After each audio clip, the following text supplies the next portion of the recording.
Quand tu aimes, il faut partir. Quitte ta femme, quitte ton enfant, quitte ton ami, quitte ton amie, quitte ton amante, quitte ton amant. Le monde est plein de nègres et de négresses, des hommes, des femmes, des hommes. Regarde les beaux magasins. Regarde ce fiacre. Cet homme, cette femme, ce fiacre, et toutes les belles marchandises. Il y a l'air, il y a le vent, les montagnes, l'eau, le ciel, la terre, les enfants, les animaux, les plantes, et le charbon de terre. Apprends à vendre, à acheter, à revendre. Donne, prends, donne, prends. Quand tu aimes, il faut savoir chanter, courir, manger, boire, siffler et apprendre à travailler. Quand tu aimes, il faut partir. Ne larme-moi pas en souriant, ne te niche pas entre deux seins. Respire, marche, pars, va-t'en. Je prends mon bain et je regarde. Je vois la bouche que je connais, la main, la jambe, l'œil. Je prends mon bain et je regarde. Le monde entier est toujours là. La vie est pleine de choses surprenantes. Je sors de la pharmacie. Je descends juste de la bascule. Je pèse mes 80 kilos. Je t'aime.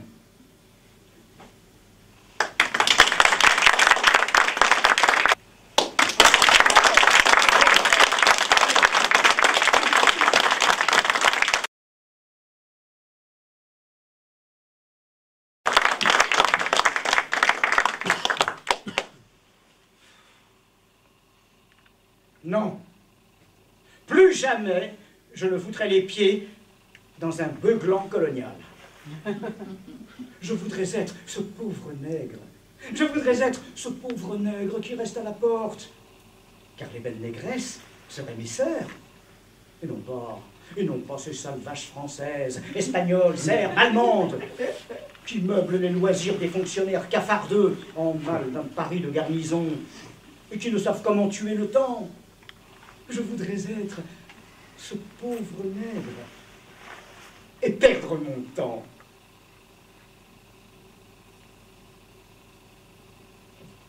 Le village nègre est moins moche et moins sale que la zone de Saint-Ouen.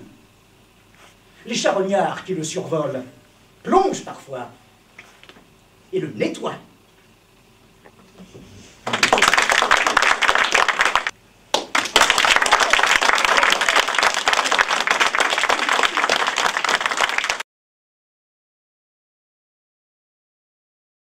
Coucher de soleil. Tout le monde parle des couchers de soleil. Tous les voyageurs sont d'accord pour parler des couchers de soleil dans ces parages. Il y a des tas de bouquins qui ne décrivent que des couchers de soleil. Les couchers de soleil des tropiques, oui, c'est vrai, c'est superbe. Mais moi, je préfère de beaucoup les levées de soleil. L'aube. Je n'en rate pas une. Je suis toujours sur le pont, à poil. Et je suis toujours seul à les observer. Mais je ne vais pas les décrire, les aubes. Je vais les garder pour moi seul.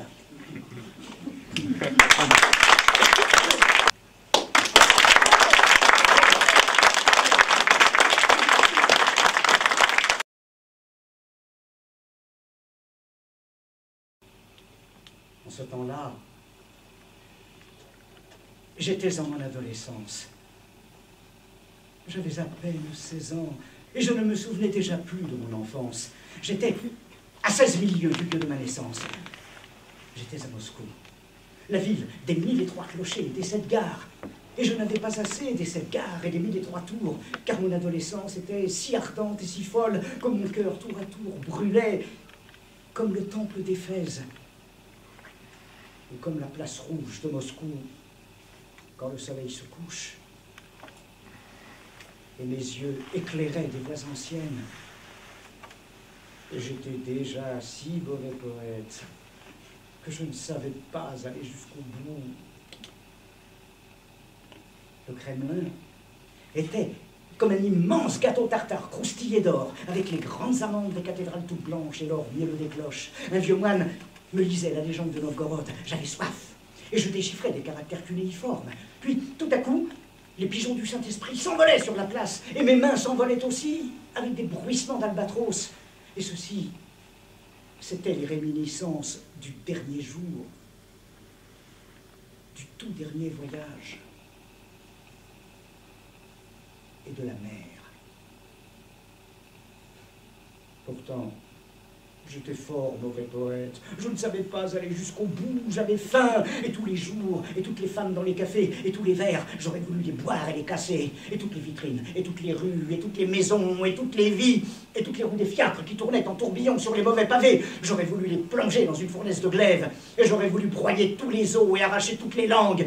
Et liquéfier tous ces grands corps étranges et nus sous les vêtements qui m'affolent. Je pressentais la venue du grand Christ rouge de la révolution russe. Et le soleil était une mauvaise plaie qui s'ouvrait comme un brasier. En ce temps-là, j'étais en mon adolescence. J'avais à peine 16 ans et je ne me souvenais déjà plus de ma naissance. J'étais à Moscou, où je voulais me nourrir de flammes. Et je n'avais pas assez d'égards et des tours que constellaient mes yeux. En Sibérie, tenait le canon, c'était la guerre, la faim, le froid, la peste, le choléra. Et les eaux limoneuses de l'amour charriaient des millions de charognes. Dans toutes les gares, je voyais partir tous les derniers trains. Personne ne pouvait plus partir car on ne délivrait plus de billets. Et les soldats qui s'en allaient auraient bien voulu rester. Un vieux moine me chantait la légende de Novgorod. Moi, le mauvais poète, qui ne voulait aller nulle part, je pouvais aller partout. Et aussi, les marchands avaient encore assez d'argent pour aller tenter faire fortune. Leur train partait tous les vendredis matins. On disait qu'il y avait beaucoup de morts. L'un emportait 100 caisses de réveil et de coucous de la forêt noire. Un autre, des boîtes à chapeau, des cylindres et un assortiment de tire-bouchons de Sheffield. Un autre, des cercueils de Malmö, remplis de boîtes de conserve et de sardines à l'huile. Puis, il y avait beaucoup de femmes. Des femmes, des entrejambes à louer qui pouvaient aussi servir. Des cercueils. Elles étaient toutes patentées. On disait qu'il y avait beaucoup de morts là-bas. Elles voyageaient à prix réduit. Il y avait toutes un compte courant à la banque. Or, un vendredi matin, ce fut enfin mon tour. On était en décembre. Et je partis moi aussi pour accompagner le voyageur en bijouterie qui se rendait à Harbin. Nous avions 2 coupés dans l'express et 34 caisses de joaillerie de Pforzheim. De l'Ockermlot allemand, de Made in Germany. Il m'avait habillé de neuf, et en montant dans le train, j'avais perdu un bouton, je m'en souviens. Je m'en souviens, j'y ai souvent pensé depuis. Je couchais sur les coffres, et j'étais très heureux de pouvoir jouer avec le Browning nickelé qu'il m'avait aussi donné. J'étais très heureux, insouciant. Je croyais jouer aux brigands. Nous avions volé le trésor de Golconde, et nous allions, grâce aux Transsibériens, le cacher de l'autre côté du monde. Je devais le défendre contre les voleurs de l'Oural, qui avaient attaqué les saltimbanques de Jules Verne, contre les Khungouz, les boxeurs de la Chine, et les enragés petits mongols du Grand Lama, Ali Baba et les 40 voleurs, et les fidèles du terrible vieux de la montagne, et surtout, contre les plus modernes, les rats d'hôtel et les spécialistes des express internationaux.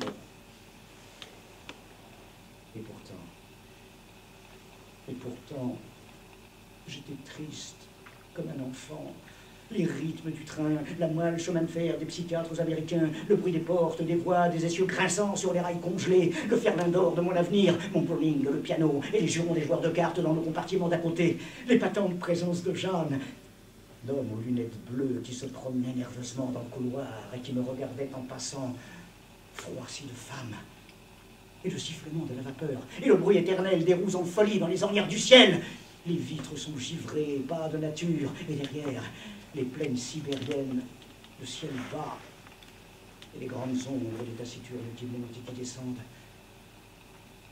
Je suis couché dans un plaid, bariolé comme ma vie, et ma vie ne me tient pas plus chaud que ce châle écossais. Et l'Europe tout entière, aperçue au coupe-vent d'un express à toute vapeur, n'est pas plus riche que ma vie, ma pauvre vie.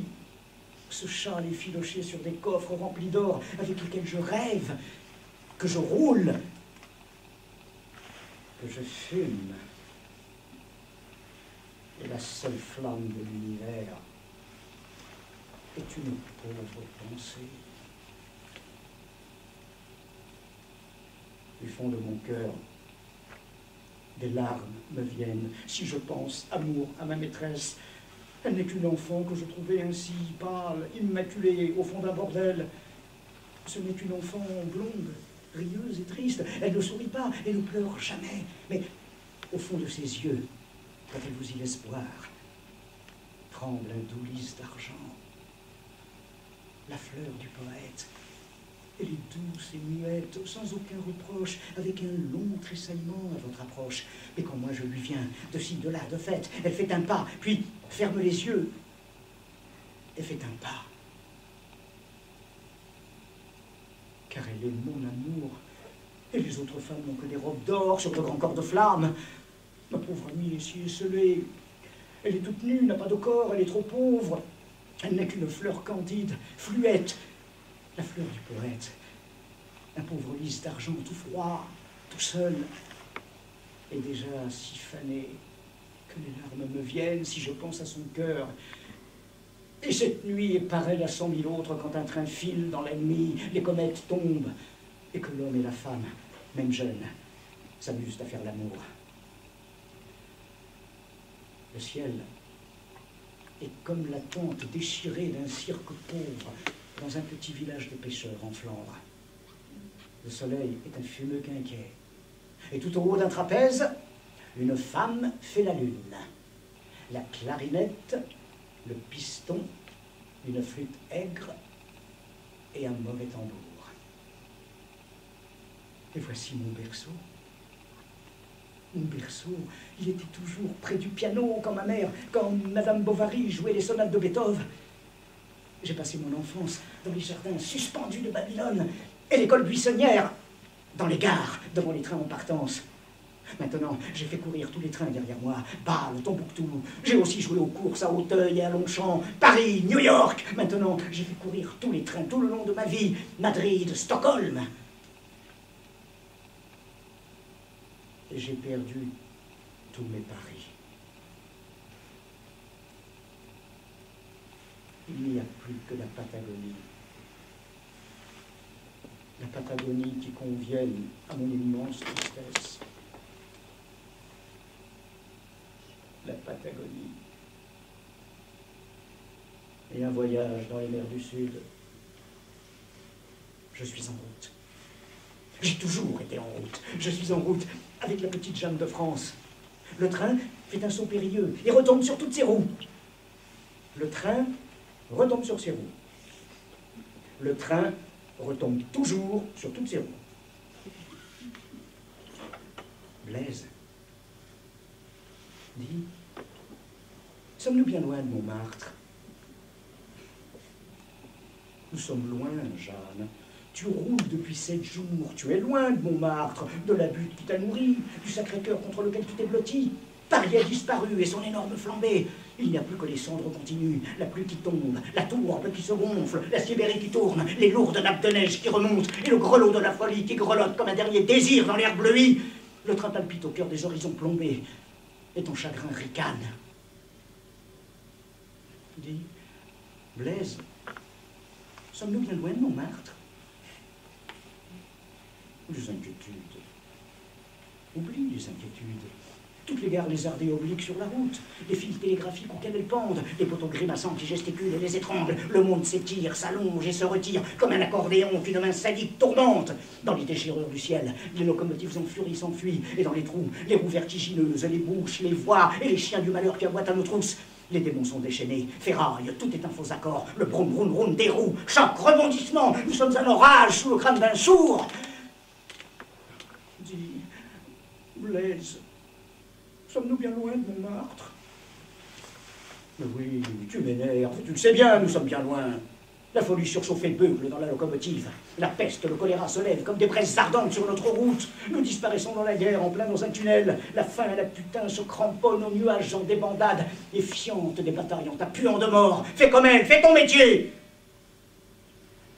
Dis, Blaise, sommes-nous bien loin de Montmartre? Oui, nous le sommes. Nous le sommes. Tous les boucs émissaires ont crevé dans ce désert. Entends les sonnailles de ce troupeau galeux. Tomsk, Tcheliabinsk, Kainsk, Obi, Taïchet, Verkhney, Oudinsk, Kourgan, Samara, Pensatouloun. La mort en Mandchourie est notre débarcadère. Et notre dernier repère. Ce voyage est terrible. Hier matin, Ivan Oulitch avait les cheveux blancs. Et Kolya Nikolai Ivanovitch se ronge les doigts depuis 15 jours. Fais comme elle. La mort, la famine, fais ton métier. Ça coûte 100 sous. En transsibérien, ça coûte 100 roubles. On fièvre les banquettes, les rougeois sous la table. Le diable est au piano. Ses doigts noueux excitent toutes les femmes. La nature les gouge. Fais ton métier jusqu'à Kharbin. Dis, Blaise, sommes-nous bien loin de Montmartre? Non, mais fiche-moi la paix, laisse-moi tranquille. Tu as les hanches angulaires, ton ventre est aigre et tu as la chaude pisse. Et tout ce que Paris a mis dans ton chiron. C'est aussi un peu d'âme. Car tu es malheureuse. J'ai pitié. J'ai pitié. Viens vers moi sur mon cœur. Les roues sont les moulins à vent du pays de Cocagne. Et les moulins à vent sont les béquilles qu'un mendiant fait tournoyer. Nous sommes les cul-de-jatte de l'espace. Nous roulons sur nos 4 plaies. On nous a renié les ailes de nos 7 péchés, et tous les trains sont les bilboquets du diable. Basse-cour, le monde moderne, la vitesse n'y peut mais, le monde moderne, les lointains sont par trop loin. Et au bout du voyage, c'est terrible d'être un homme avec une femme. Blaise, dis, sommes-nous bien loin de Montmartre?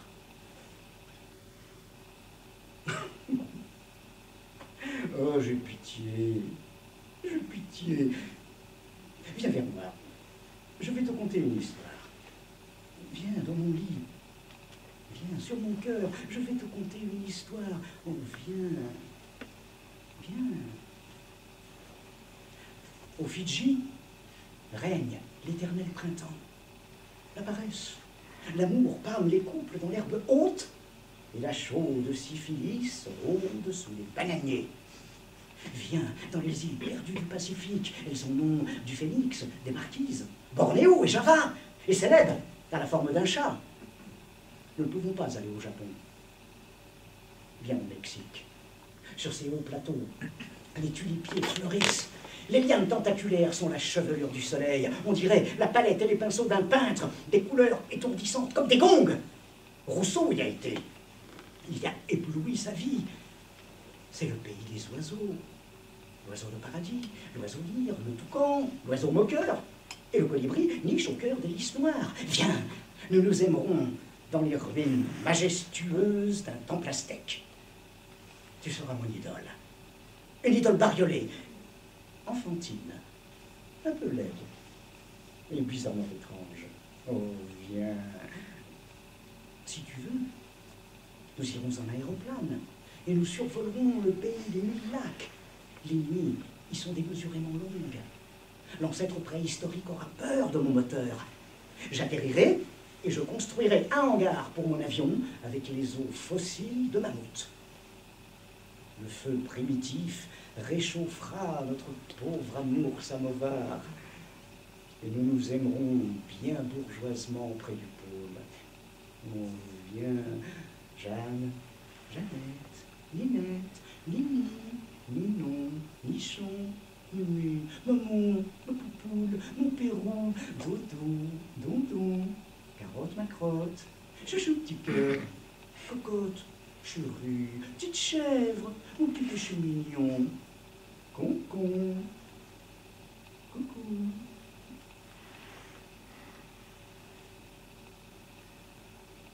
Elle dort. Elle dort. Et de toutes les heures du monde, elle n'en a pas gobé une seule. Tous les visages entrevus dans les gares, toutes les horloges, l'heure de Paris, l'heure de Berlin, l'heure de Saint-Pétersbourg et l'heure de toutes les gares, et à Oufa, le visage ensanglanté du canonnier, et le cadran bêtement lumineux de Grodno, et l'avance perpétuelle du train. Tous les matins on met les montres à l'heure, le train avance et le soleil retarde, rien n'y fait. J'entends les cloches sonores, le gros bourdon de Notre-Dame, la cloche aigrelette du Louvre qui sonne à la Barthélemy, les carillons rouillés de Bruges-la-Morte, les sonneries électriques de la bibliothèque de New York, les campagnes de Venise, et les cloches de Moscou. L'horloge de la Porte Rouge qui me comptait les heures quand j'étais dans un bureau. Et mes souvenirs. Le train tonne sur les plaques tournantes, le train roule. Un gramophone grasselle une marche tzigane et le monde, comme l'horloge du quartier juif de Prague, tourne éperdument à rebours, les feuilles l'arrosent des vents. Voici que bruissent les orages déchaînés. Les trains roulent en tourbillon sur les réseaux enchevêtrés. Pickpocket diabolique. Il y a des trains qui ne se rencontrent jamais, d'autres se perdent en route. Les chefs de gare jouent aux échecs, tric-trac. Billard, carambole, parabole, la voie ferrée est une nouvelle géométrie. Syracuse, Archimède, et les soldats qui l'égorgèrent, et les galères, et les vaisseaux, et les engins prodigieux qu'il inventa, et toutes les tueries, l'histoire antique, l'histoire moderne, les tourbillons, les naufrages, même celui du Titanic que j'ai lu dans le journal. Autant d'images d'associations que je ne peux pas développer dans mes vers, car je suis encore fort mauvais poète, car l'univers me déborde, car j'ai négligé de m'assurer contre les accidents de chemin de fer, car je ne sais pas aller jusqu'au bout. Et j'ai peur.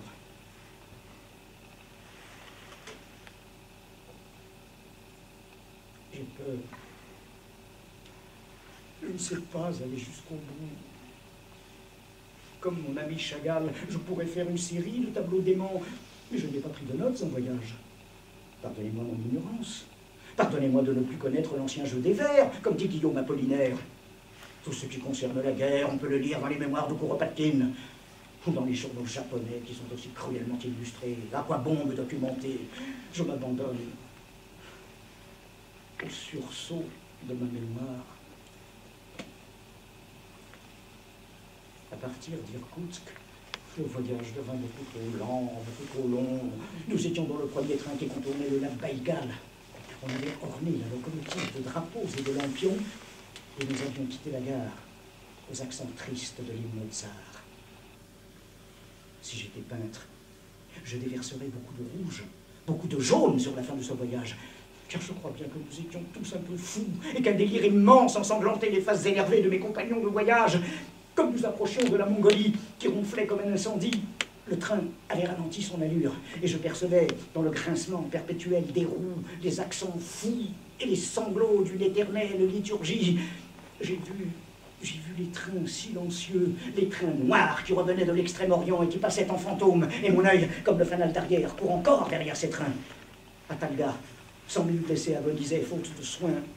J'ai visité les hôpitaux de Krasnoïarsk, et à Kilok, nous avons croisé un long convoi de soldats fous. J'ai vu dans les lazarets des plaies béantes, des blessures qui saignaient à pleines orgues, et les membres amputés dansaient autour ou s'envolaient dans l'air rauque. L'incendie était sur toutes les faces, dans tous les cœurs, des doigts idiots tambourinaient sur toutes les vitres.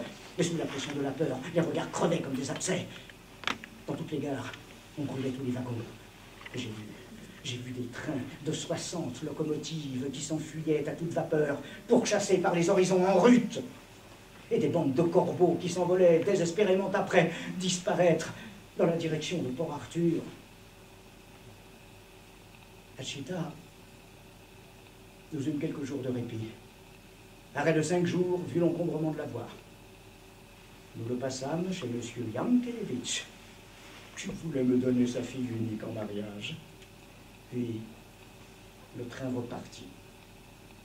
Maintenant, c'était moi qui avais pris place au piano. J'avais mal aux dents. Je revois quand je veux cet intérieur si calme. Au magasin du père, les yeux de la fille qui venait le soir dans mon lit. Mussorgsky et les leaders de Hugo Wolf. Et les sables du Gobi. Et à Reinhard, une caravane de chameaux blancs. Je crois bien que j'étais ivre durant plus de 500 kilomètres, mais j'étais au piano et c'est tout ce que je vis. Quand on voyage, on devrait fermer les yeux, dormir. J'aurais tant voulu dormir. Je reconnais tous les pays, les yeux fermés, à leur odeur. Et je reconnais tous les trains au bruit qu'ils font. Les trains d'Europe sont à 4 temps, tandis que ceux d'Asie sont à 5 ou 7 temps. D'autres vont en sourdine, sont des berceuses. Et il y en a qui, dans le bruit monotone des roues, me rappellent la prose lourde de Maeterlinck. J'ai déchiffré tous les textes confus des roues. Et j'ai rassemblé les éléments épars d'une vie que je possède et qui me force. Tsitsicar et Harbin. Je ne vais pas plus loin, c'est la dernière station. Je débarquai à Harbin comme on venait de mettre le feu au bureau de la Croix-Rouge.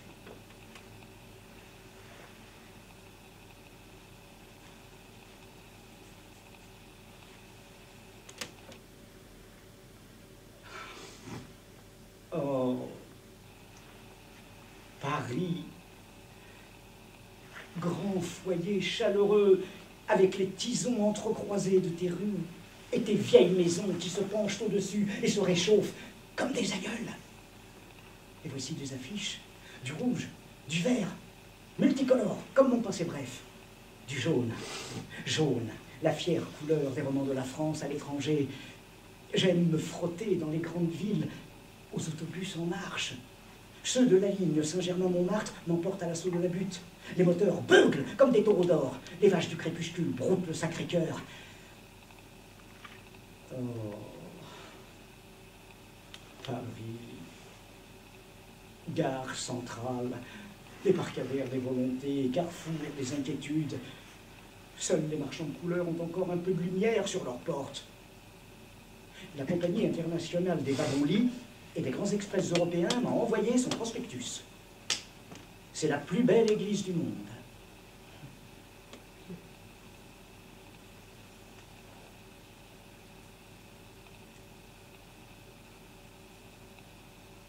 J'ai des amis qui m'entourent comme des garde-fous.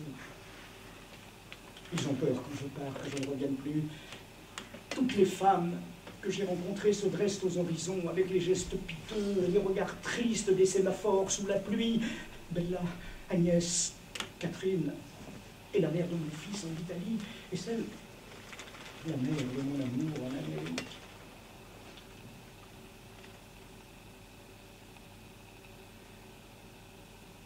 Il y a des cris de sirène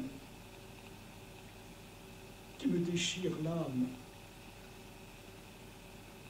Là-bas, en Mandchourie,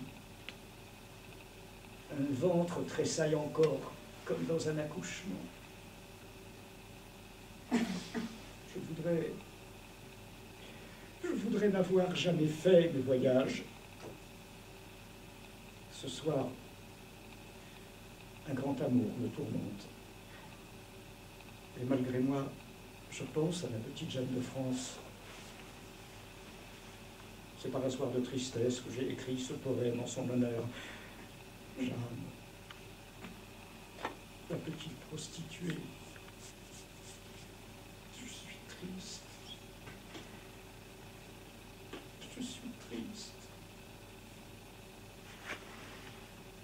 J'irai au lapin agile, me ressouvenir de ma jeunesse perdue et boire des petits verres. Puis, je rentrerai seul.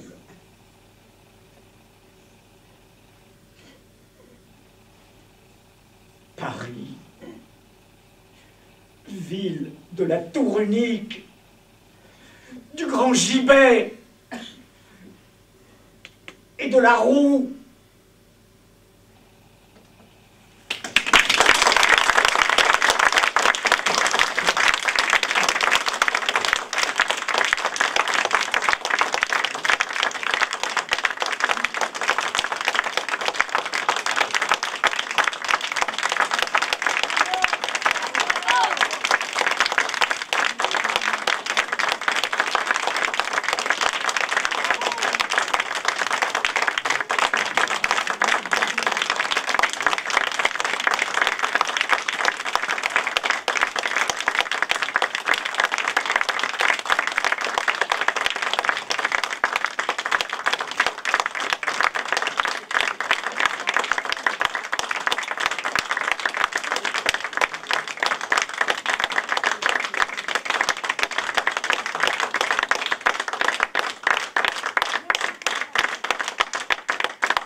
C'est que si quelquefois les acteurs arrivent à faire quelque chose de valable, c'est aussi avec le public. Et comme disait Jouvet, quand le public a du talent, ça aide aussi beaucoup les acteurs. Merci.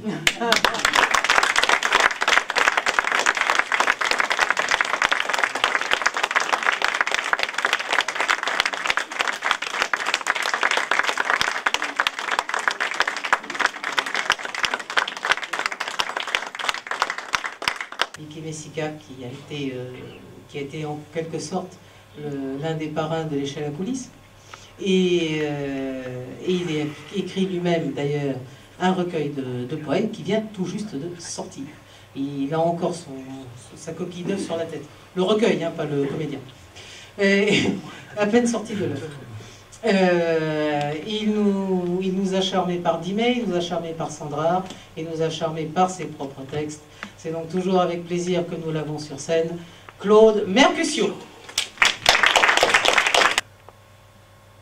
Dans un petit théâtre au public clairsemé, l'éclairage blafard d'un plateau exigu, ma voix se brisera ainsi qu'une césure au beau milieu du verre, et dans un ralenti, une chute amortie.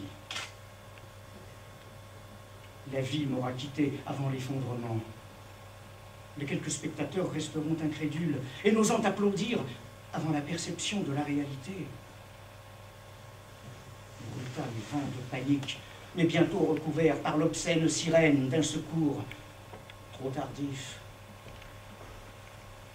Le poète était mort, mille morts quotidiennes, ou de trop peu d'amour depuis longtemps déjà.